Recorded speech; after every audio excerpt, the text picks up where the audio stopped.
So, so from there, before you went back on ops for my second tour, you were sent to squadron in the north for back to field, the operational things. And so I went to 130 Squadron at Drem, but shortly after that they moved to Ballyhalbert in Ireland. So I went over there, but probably only did one or two trips. Then sent back to Coral Street for my second tour. So that's and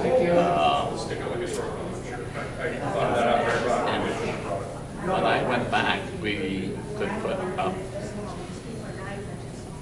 a full squadron of second tour people. You know, people like Buck there, Wally Conrad, and people like that, just fantastic guys. And, they all became wing leaders and athletes.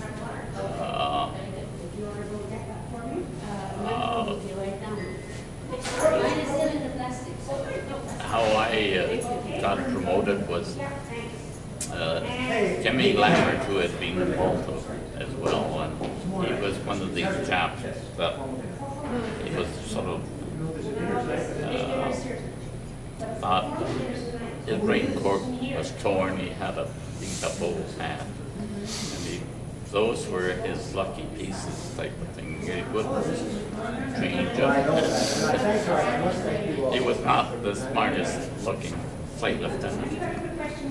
And so he was one of the flight commanders. And I was still a flying officer. And one day, Iron Bill, Tin Willie, McBride, who was our group commander, we went in for a briefing, and they walked up to the board and traced Lambert's name and said he's now CO of 421 Squadron, and then wrote my name. Now I'm acting flight lieutenant. So that's how it all came about. So I did my tour there, and then something. And went to Bagotville to 102 with another great fighter pilot, Bert Fool, from the desert. And then when it was closing down, I was sent to divert on mosquitoes, and another great guy there, Moose Swimerton, was being in Malta 2 a night. Swimerton was called, got everybody shot down. So he said to me, he called me and said, what are you going to do when the war's over? So I said, I'd like to stay in. I said, so. So I said, well, I sort of thought it through.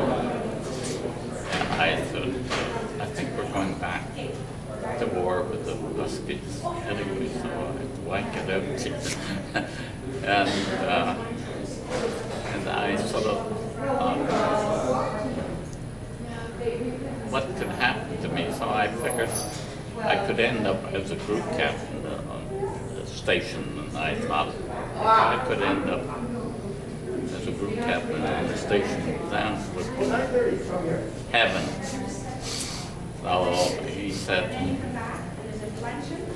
well, if you're going to be that stupid, he said, better get you off to Staff College,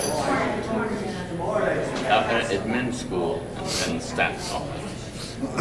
And at that time, there were you were supposed to be a squadron leader. So by then I was full-fledged flight lieutenant. So he sent me off to admin school, and I did quite well on that.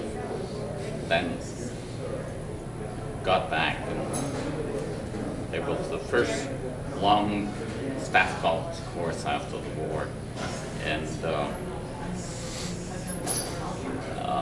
there was 4 flight lieutenants. One was a chap called Rathbone, whose father was the famous movie Rathbone. Oh, yeah. So he and Lewis and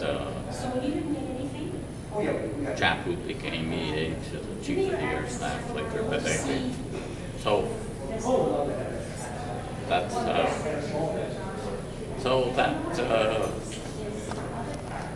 then we got into the interim force, and you have to go through all whether they were going to accept all that. And you got so many points for being an instructor.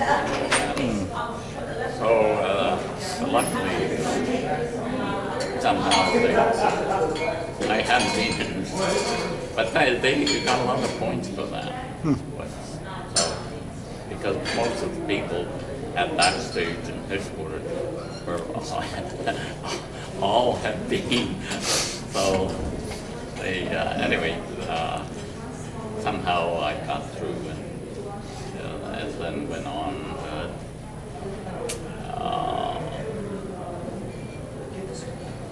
to the first exchange officer at Central Flight Establishment.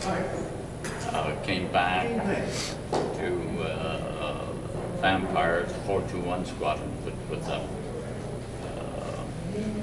because that's when I left. I had been in operations, and we sort of set up the rules for the length of runway and all that. So